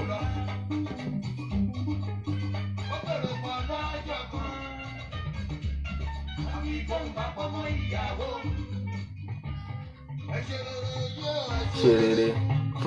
Ẹ ṣe rere. Ó dàárọ̀ gbogbo ènìyàn mi. Thank you very much. God bless you all. Ẹ ṣé gan. Ẹ bá mi share ẹ̀. Èyí tó wà important ìjọ ẹ bá mi broadcast. Ẹ kàn share ẹ̀. Kàn wo nǹkan tó wà ń bẹ̀ yẹn tó ti bá ń sọ mi mọ̀ nǹkan tí máa ń sọ. Mo mọ̀ nǹkan tí mò ń sọ, ṣùgbọ́n tí bá ń sọ bọ́lọ̀ ṣe fún mi lẹ́nájì bó ṣe ń wá sí mi lórí ohun mò ń sọ, mi ìrò àròsọ ní nǹkan tí mò ń sọ. So ẹ jọ̀ọ́ ẹ bá mi, èmi náà máa ń rí pé àwọn nǹkan tí mò ń sọ, àwọn point wà ń bẹ̀ tó yẹ kó máa ṣàǹfààní fáwọn èèyàn. Ẹ ṣé gan. Elina Olúwapọ̀, ẹ kú palẹ̀mọ́ wedding yín, ẹ kú palẹ̀mọ́ wedding o. Ọlọ́run amọ̀jọ́rò, Àánú Olúwapọ̀, that's golden voice náà ni wọ́n láti Nàìjíríà. Okay, olórí ẹ ṣé gan, God bless you. Àánú Olúwapọ̀, mi ìgbàgbé yín o. God will make the day a colourful day. That day will be the most colourful day in your life. Ọlọ́run dẹ̀ máa gba àkóso ọjọ́ yẹn. God will take control of the wedding and God will be with both of you. Ìwà àtọkọ ẹ̀, congratulations in advance. Olórí Ọláyínká, thank you very much ìyá mi, congratulations in advance. Ẹ ṣé gan, God bless you. It's a very good topic. Ẹ bá mi share ẹ̀. Mo kàn ń wò ni, mo imagine bóyá ń sọ wọn ọ̀rọ̀ yẹn, àwọn kìíní yẹn ń pọ̀ jáde bó ṣe yẹ kí Nàìjíríà ṣe, bó nǹkan tó yẹ gbésẹ̀ tó yẹ kán gbé. Ẹ jẹ́ kí gbogbo wa ká gbọ́, ká sọ̀rọ̀, a lè jókòó. So ẹ jẹ́ ká ṣe rere o. Ó dàárọ̀ ẹ̀yin mi. God bless you all. Ó dàárọ̀ ma everybody. Ó dàárọ̀ sir.